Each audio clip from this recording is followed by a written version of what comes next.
This is Frank Islam, Chairman and CEO of FY Investment Group, your host of Tonight with Frank Islam. Today, our guest is Waseem Abbasi.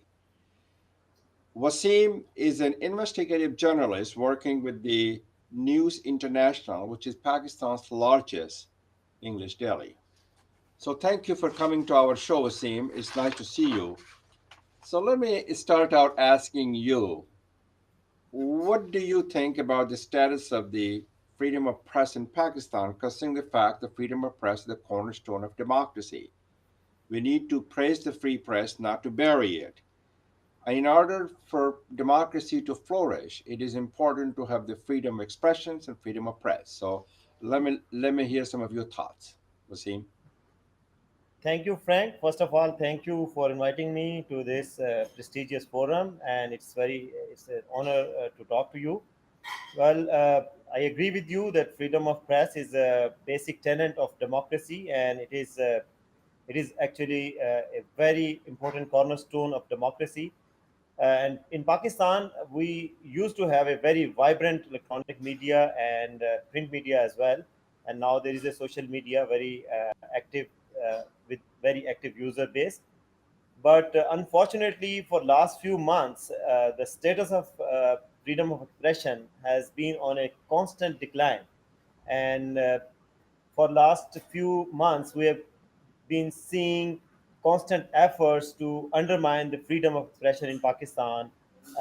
There have been many writers complaining that their articles are not being published by the newspapers. There are complaints on TV that certain analysts are not allowed to speak, certain issues are not being covered, and certain political leaders are not allowed to actually express their opinion freely. And sometimes we see frequent beeps during their speeches, so to indicate that they are not allowed to utter certain words. To So that's actually, very troubling. It's very troubling and alarming, Wasim, isn't it? of course, it is. There has been senior journalists complaining that they have never seen this kind of censorship ever since a worst dictatorial regime of General Zia in 1980s. There have been open censorship at that time, and there would be officers telling the media people what to publish and what not to publish. But this is a democratic regime, on face of it at least. But under this regime, you are not allowed to cover certain aspects. You are not allowed to publish certain stories and articles. You are not allowed to air some protest even by certain rights groups. So this is really alarming, and this is something unheard of in Pakistan for last few decades. So so history is repeating itself in a bad way. Okay, so uh, uh, tell me a little bit about. We want to get into the fact that they are under increasing pressure from the government, and the Pakistani journalist is under threat. Correct? That's what you're saying. Actually, My question to you yeah, is: actually, is it important for journalists to reveal the truth and also ask the question to get the truth? And the fact of the matter is, the overriding responsibility of the media is to separate facts from fiction. So we're not going to be promoting a lot of fake news, right? of course, fake news is a big issue, and we are mindful of that as a an industry and as journalists. We are mindful of fake news. It is a problem, like in United States, Pakistan is also facing this problem. All over the world, this problem is prevalent. But this new thing, this self censorship and government pressure is actually it's more dangerous than the fake news itself, because fake news could be filtered out, and people can decide what is fake and what is not fake, and you can fact check. But once you cripple freedom of expression, there is no news actually, and you don't hear facts and you don't hear opinions. And I would like to tell your audience that about the history of Pakistan. For last 70 years, half of Pakistan's age, have been ruled by military dictators. So military establishment in Pakistan has a very powerful stake in Pakistani politics. That is why right now there is a democratic government in place, but the democratic government is actually powerless. There have been bars on some certain news channels. They have been barred from Pakistan's most of the areas, but the government could not do anything. It was not an order of government. It was not ordered by any elected body or any constitutional body. It was hidden forces that were closing down TV channels in certain areas of Pakistan, in most of Pakistan, in fact. And this was hurting their economy and their rating, and the channels were unable to pay salaries to their staff. So they were so much crippled that they came to terms with the powerful lobbies and powerful authorities, and they decided to change their policies and their outlook and their panels, and their coverage to appease to those powerful lobbies. And now they are actually they are restoring their coverage in all areas of Pakistan, but their coverage has changed. Their freedom has been curtailed, and their outlook is changed. So basically, it is worst in Pakistan. Nobody knows who is controlling media in Pakistan. Do you feel that you have to have a certain kind of a platform to protect the journalists, and you have to have the committee to protect the Pakistani journalists? And my other question is, do you believe that it will change after the July election? Well, At least you look yeah, at the this White House. all censorship has. Sorry, if you want to complete, Go ahead. you go ahead. Yeah. Well, Do of you course, think there, it there will should be some. change after the election is that's the election in July, as I understand it. So do you think it could potentially change? You have the Absolutely, platform to make a change. I think elections will change it in a remarkable way, because some people actually believe, some media experts and journalists believe that whole exercise is being conducted to influence the elections outcome. So basically, media is actually directed to portray a certain point of view. So I hope after the elections, these kind of censorship and these kind of curbs on media will stop.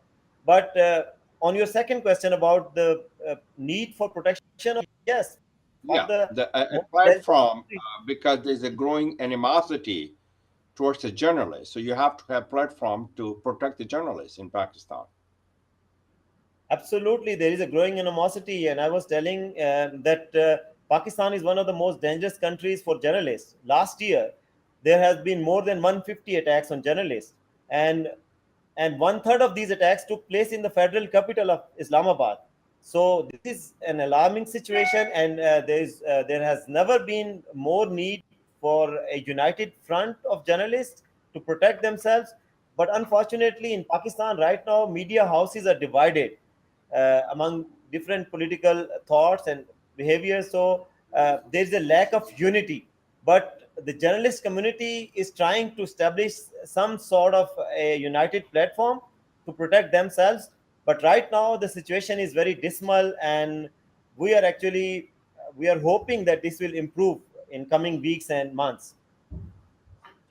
Do you think that the media is practicing some kind of a self-censorship because of the ideology? They're not because of the ideology of some of the political narrative that the politicians trying to promote.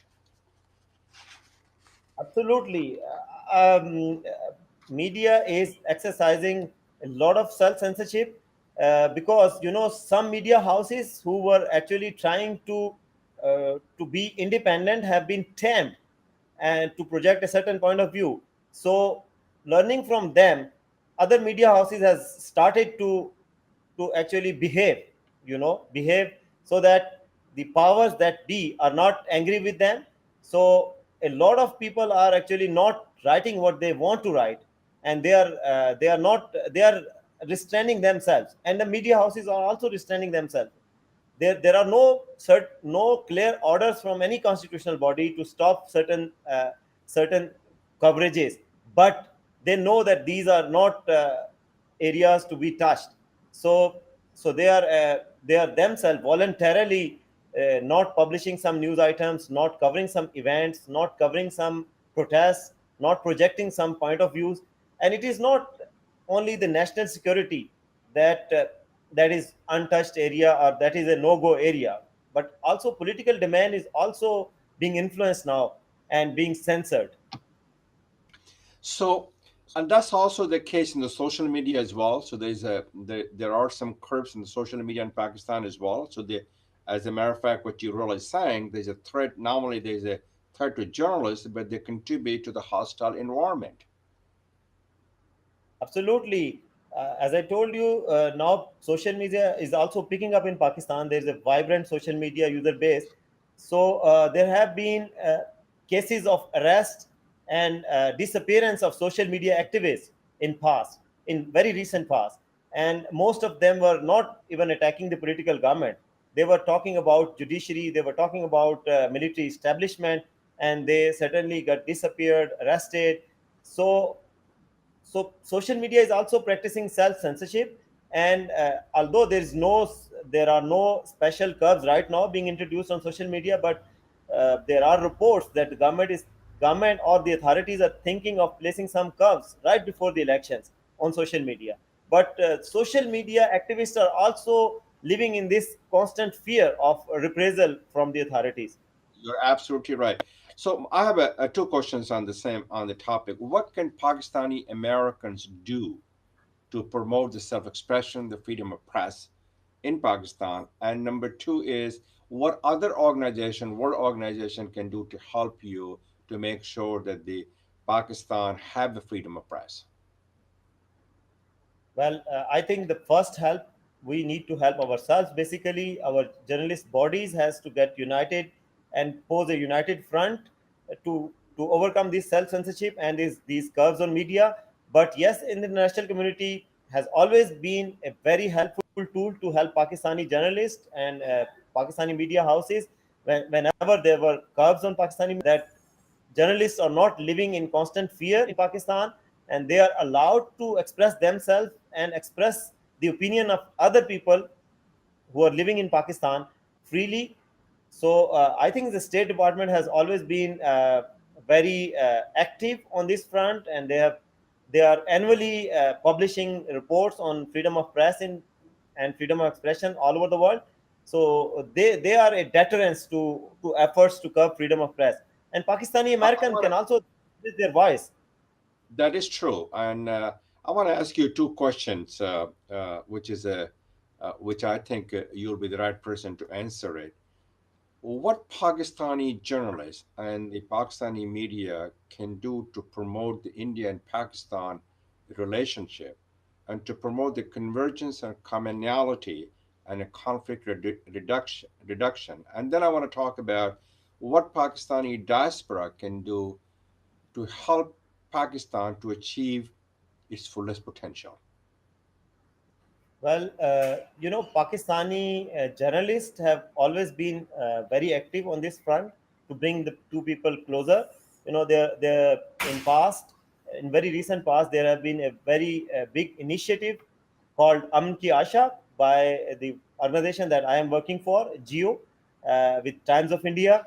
And under that initiative, they were promoting dialogue between celebrities of the two countries. They were promoting intercultural relationship uh, by importing cultural content from the two sides, and also by promoting exchange of journalists. So media, I think, can play a very vital role in bringing the two nations closer and reducing hostilities at least.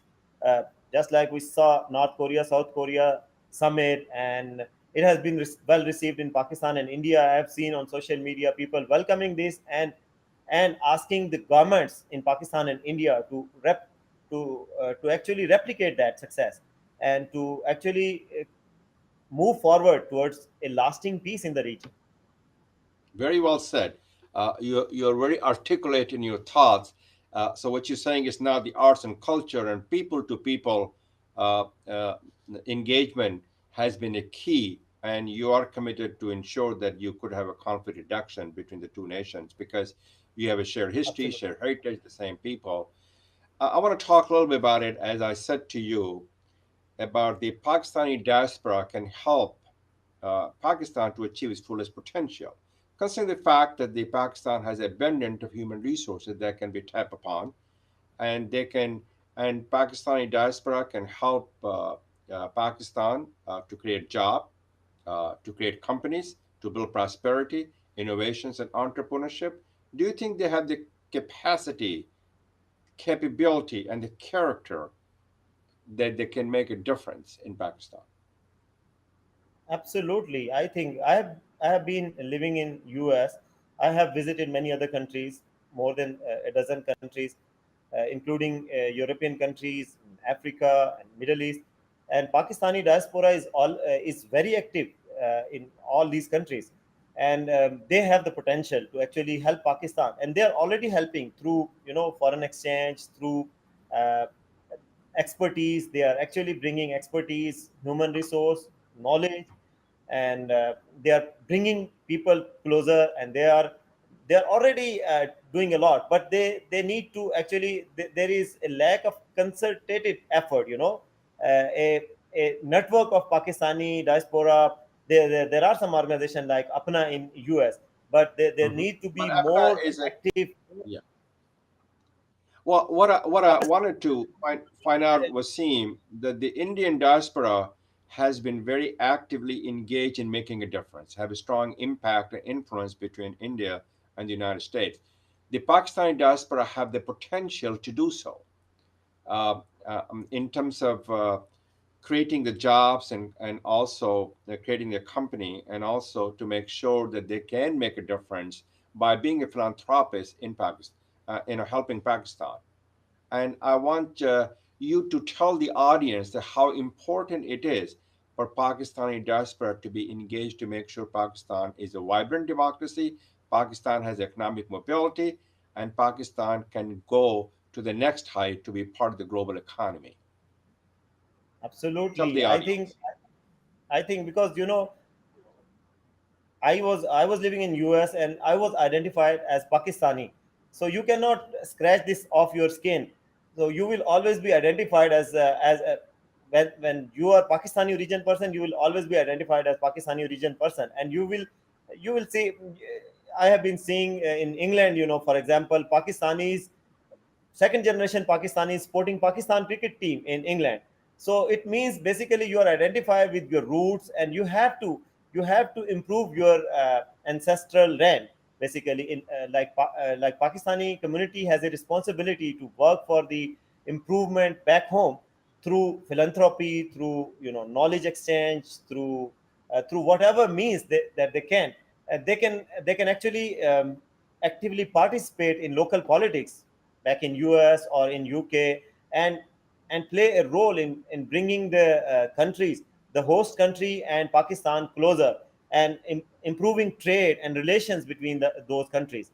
So I think they have a huge responsibility, and they have huge potential also.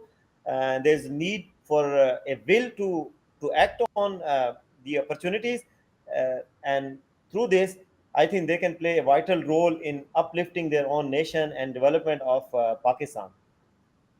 Which is an essential. So you're talking about people to people engagement from between the, correct? That's what you, and in addition, the Absolutely, government to government absolutely. engagement, right? Yes, Now, I do you believe that, and I've seen there's about 300 to 1,000 students from India come to America. What about the students from Pakistan? What are the challenges they face to come to America in terms of going to the school over here, learning skills and abilities, and have the experience when they go back to Pakistan, they can create jobs and so on and so forth. yeah. How does the Pakistani diaspora help them, Well, the next generation? Pakistani, quite a large number of Pakistani students also visit US for education and studies, and in fact, US government is also promoting this, and they are helping Pakistan through scholarships. One of the largest Fulbright program is conducted in Pakistan through Hmm. US State Department. And Pakistani parents are also, they know the quality of education being imparted in US, so they are willing to send their students and their kids to US for studies and education. And these students, when they come back to Pakistan, they bring knowledge and experience and Yes. cultural experience, and so many other things. So they are actually uh, they are playing a vital role in improving Pakistan's quality of education, and also Pakistan's industry and all spheres of life. They are playing their role, and the society is actually moving forward because of this. So there is a need for more, more scholarships for Pakistani students, because some of the people cannot even afford to send the students. Yes, And you have. also there So are some fees that. that's where the Pakistani diaspora can come in to help the students with their scholarship program. Correct? That's what you're saying. Absolutely, that's a great idea. Yeah, Pakistani diaspora, Pakistani organizations there, they can help generate scholarships and more opportunities for Pakistani students back home to come to US and to learn and study and then play their role for development of their own country. Before we depart, I would like to ask you one, not a question, but in terms of the Pakistani and India relationship, what are the challenges and issues that the two countries are facing? They are they're dividing them, and their bond and their relationship is not as good as it's supposed to be. Well, What are the issues and that challenges? I think being an Indian origin person, you know the history well. You know that India and Pakistan were divided in 1947, and the major issue between Pakistan and India is issue of Kashmir. There's a small state in north that is majority But Muslim that has population been going state. on since 1947, Absolutely, correct? but this is And it's this is not a going to be big solved in political one day, debate. right? Of course, it cannot be, and it has not been resolved so far. But this is a thorn between these two countries. They Okay. have always been disputing on this issue.